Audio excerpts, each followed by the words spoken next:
Mes chers compatriotes, j'ai une confidence. Laquelle? Nous n'avons pas de réserve naturelle. Nous devons nous créer nos propres ressources. Dans cet environnement mondial où, sans vouloir faire peur aux populations, la fiscalité, l'industrie, la finance sont sans cesse remises en cause, nous risquons ici aussi la stagnation. La culture, au-delà de son essence, est un investissement et pas seulement une dépense ou une distraction. L'art et la création sont notre minéral à exploiter. Mais de quelle manière, Daniel Boïry? Faisons de la culture un levier de l'attractivité et de la notoriété du pays. Et puis encore, Daniel? Faisons de la culture et de la création un vivier pour les emplois nouveaux. Et vous, Claude Boisson, qui avez la responsabilité dans les milieux associatifs depuis l'âge de 17 ans. L'associatif, c'est vous au quotidien. C'est là que naît la création.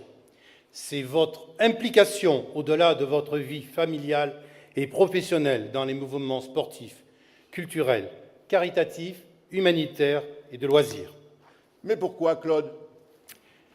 Parce que nous avons le devoir de leur donner les moyens de s'exprimer, de s'épanouir, de faire ce qu'ils aiment pour eux et pour ceux à qui ils donnent. Daniel, que propose la liste Horizon Monaco? Nous lancerons la création d'un événement mondial culturel à dimension mondiale pour faire venir à Monaco du monde pendant les périodes creuses. C'était l'idée du Prince Régnier pour l'arrière-saison.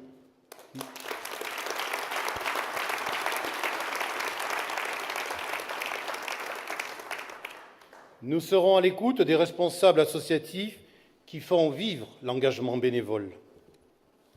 La mairie pourra compter sur la future majorité du Conseil national pour aider à faire de la médiathèque un des points d'accès majeurs de la culture pour les jeunes.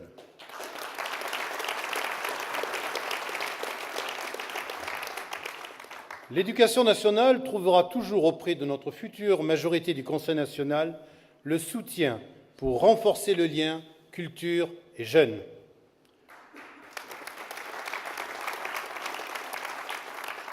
Nous développerons le marché de l'art à Monaco en institutionnalisant des ventes aux enchères mondiales et ciblées.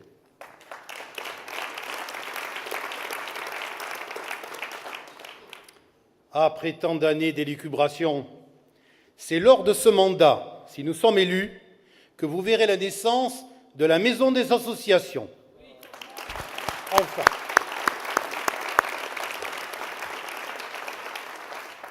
Nous continuerons à nous appuyer sur les ballets, l'orchestre philharmonique, le Monaco Dance Forum comme ambassadeurs culturels de Monaco, ici et dans le monde entier, et notamment par le soutien du budget de l'État.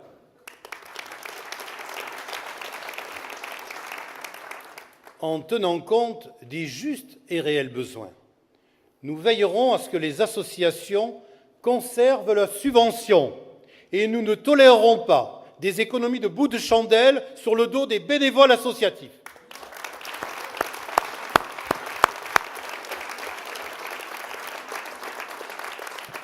D'autant plus que nous n'avons aucune certitude que les banques puissent poursuivre leur mécénat dans l'avenir.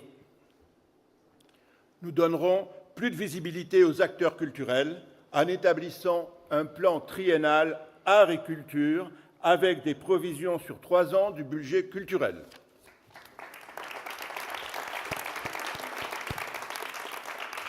Nous encouragerons les initiatives privées, telles que la Nuit des associations, qui permettent une extraordinaire émulation du monde associatif, du partage des actions et des objectifs. Nous définirons et réactiverons la politique d'acquisition d'œuvres et procéderons à un inventaire du patrimoine existant.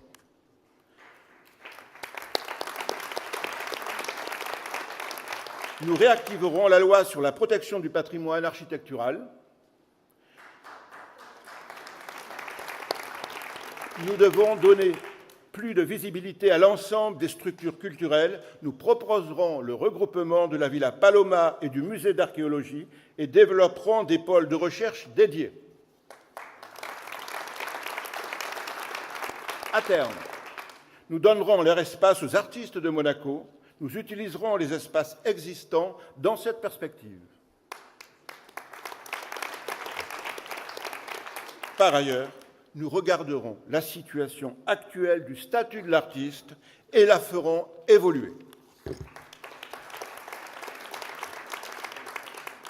Si l'on réussit nos objectifs d'attractivité pour Monaco, si l'on crée un plancher industriel des surfaces commerciales et de bureaux, si l'on encourage la promotion immobilière et que l'on soutient l'activité financière et bancaire, si l'on développe une efficace politique de marketing pour les casinos, pour tous les jeux et l'hôtellerie, si l'on a une véritable volonté économique et financière, nous générerons de nouvelles recettes.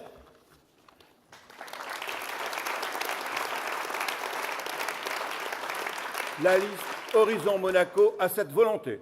Elle a les qualités et les capacités d'agir en ce sens. Et parce qu'elle respecte sa parole et ses engagements, alors nous pourrons conserver le même financement des interventions publiques de l'État, donc pour la culture, donc pour le milieu associatif. Je vous remercie.